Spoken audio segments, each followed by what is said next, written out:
បាទជំរាបសួរថ្ងៃនេះខ្ញុំមានថ្នាំមួយប្រភេទដែលមានឈ្មោះថា Enfloc 100 Inject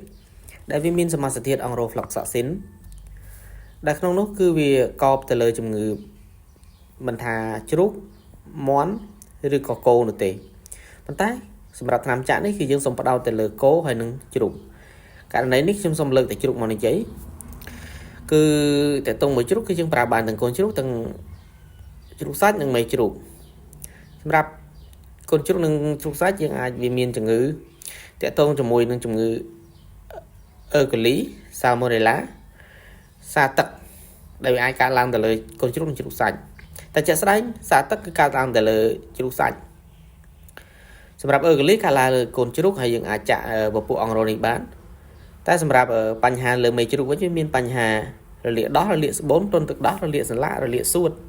និងបញ្ហាដែលបង្កឡើងពីបាក់តេរីឱកាសនិយមផ្សេងៗបញ្ហាហើមភ្នែកក៏ត្រូវដែរសម្រាប់កូនជ្រូកតាក់ទងមួយអង់រ៉ូនេះគឺយើងអាចចាក់បានចាក់សាច់ដុំហើយនៅក្នុងកម្រិតប្រើ1 cc 20គីឡូនៃទម្ងន់ខ្លួនសត្វបញ្ហាអឺកូលីឧទាហរណ៍ដូចជាជំងឺអឺកូលីហ្នឹងគឺវាមានរាកលឿងសាម៉ូណេឡាពេលខ្លះបងប្អូនតែងតែជួបដែរក្នុងកំឡុងពេលជ្រូកផ្ដាច់ដោះហើយឬក៏បើកដោះក៏មានដែរវាតិចតួចក៏អាចប្រើប្រាស់បានដែរជំងឺសាទឹកដូចគ្នាដែរយើងអាចប្រើប្រាស់ Enfloc នេះបានហើយខ្ញុំជឿជាក់ថាបញ្ហារលាកដោះគឺតែងតែជួបតែម្ដងសម្រាប់មេជ្រូកបញ្ហារលាកស្បូនបងប្អូនមិនចាប់អារម្មណ៍ទេគ្រាន់តែដោះកុំ